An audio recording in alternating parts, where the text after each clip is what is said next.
có sẽ hay octopus xuống nghe hay YouTube có sẽ first time thế hay octopus xuống nghe first time thế try xuống có mấy quay na like cái này subscribe cái này share lâu cái yo hay octopus thế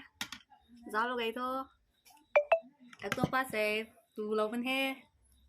xem có xem mãi thế cả quỷ tin ạ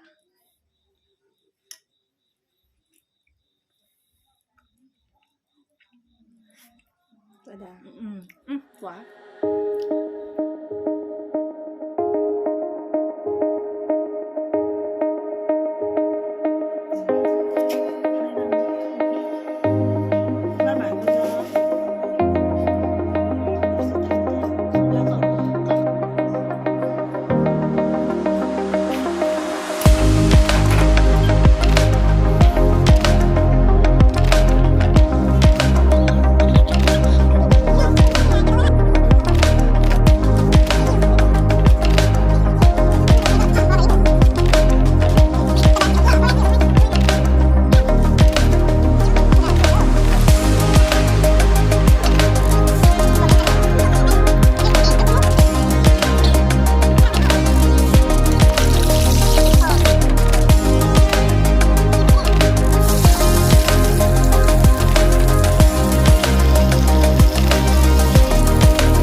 na spring onion thế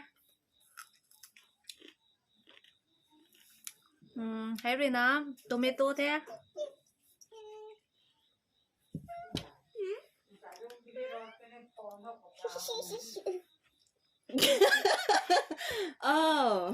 hay rồi na lemon champra thế vậy tôi nên bỏ tao là tôi thấm rồi ha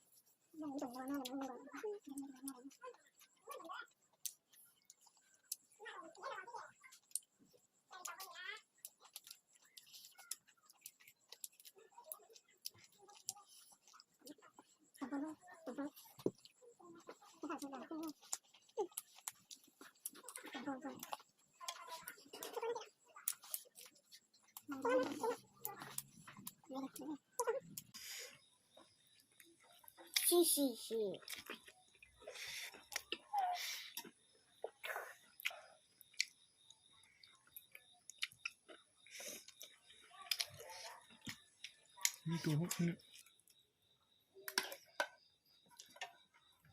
tụi bà hắc nào tụi lâu anh he mình quay chúng ta thằng cụ thế bye bye